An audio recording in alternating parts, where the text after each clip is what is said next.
บิ๊กเป็นสถานปีบ้านทงมันจะมาซักแขนจะมาซักสาเหตุที่คนเจ็บเขานอนในห้องหมอหย่อนถือผ้าพันแขนคนเจ็บเขานอนห้องหมอแต่วันที่3 เดือน 6 2565วันที่3 เดือน 6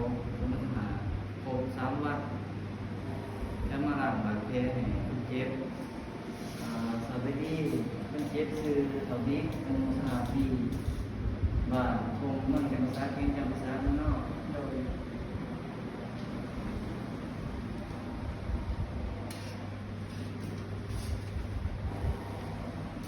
วันนี้มันจะมามันจะมาหลังมือเลยหาขั้นตอน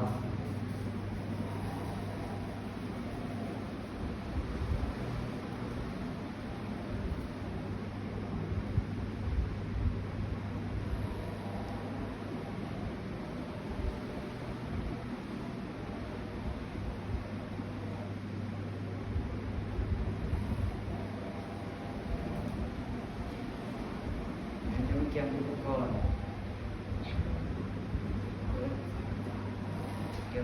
รณ์สามตัวก็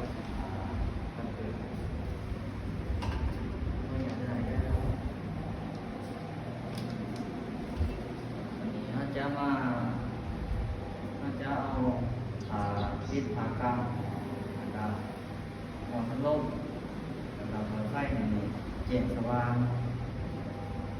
นี่เขาจะมาล้างมือคือเก่าได้ทั้งโคตร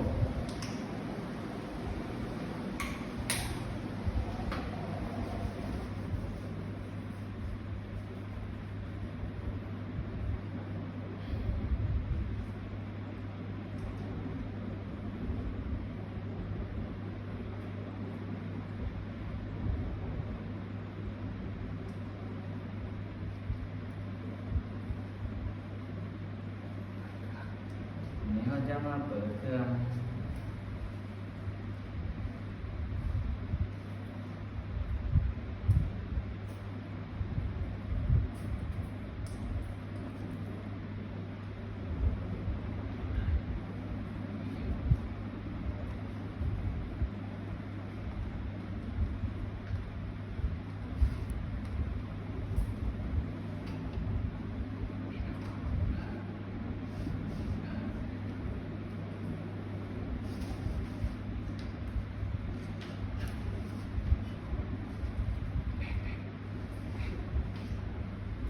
จะแบ่ง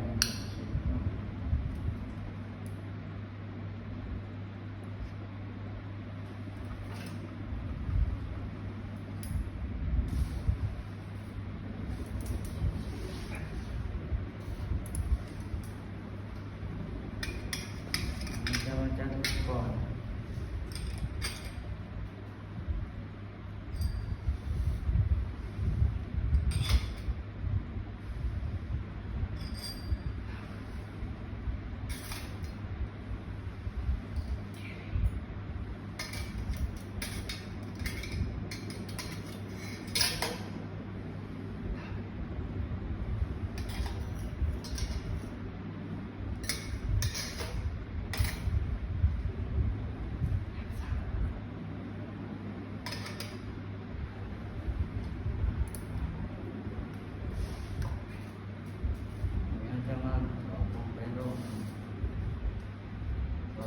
มันบ่สั้นเอาไปเสียชีวิต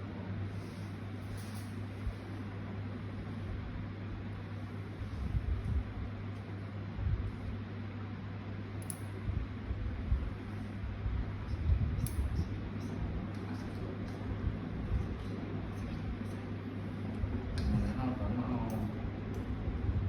สันดี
เห็ดเป็นวงกลมหอย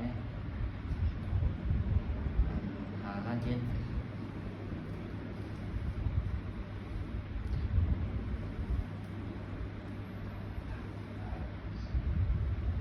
จะเอาสมุดใช้สมุดเองว่า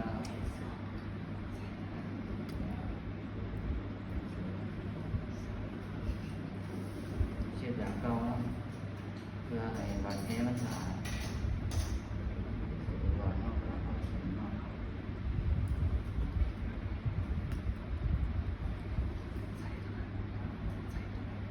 มันจะมาพูดกินก่อนจะ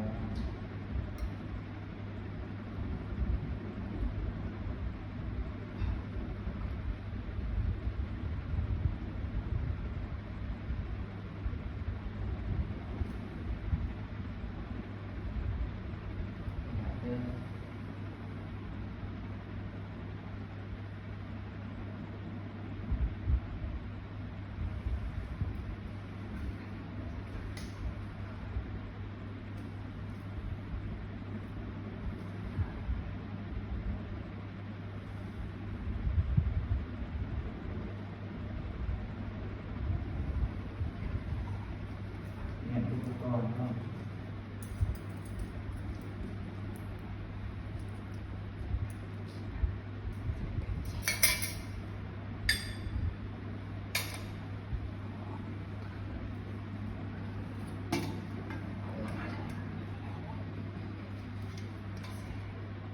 จะมาเซสร้างอาเซียนเนาะจะมาผัดผ่า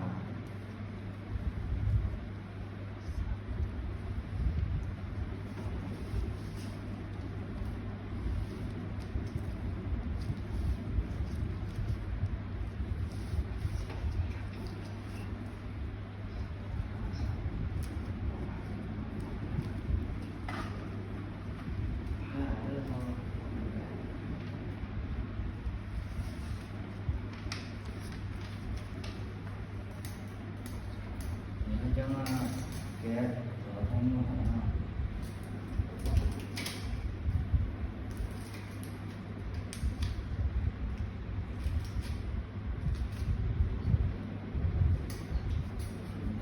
จะมาหนังเมืองเนาะ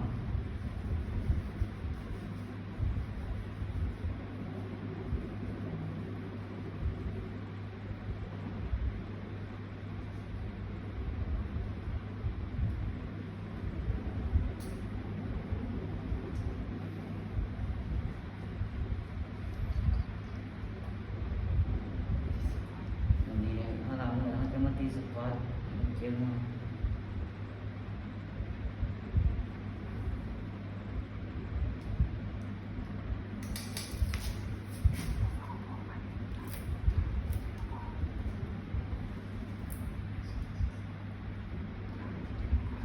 บิด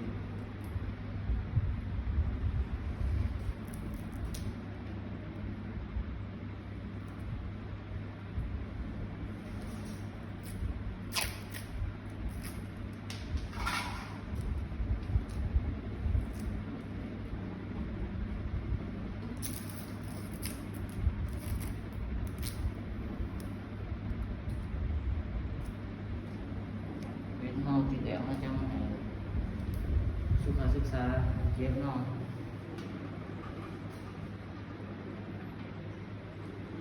บ่ให้คนเจ็บหรือแงะบาดแผลก็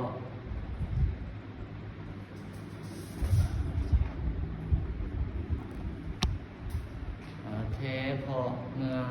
คนเจ็บอาจมีสิ่งแปรเปื้อนจะเฮ็ดให้บาดแผลเสื่อมซึมสองให้คนเจ็บนอนพักผ่อนให้เพียงพอกินอาหารให้ครบ5 โมงและกินยาตามหมอสั่ง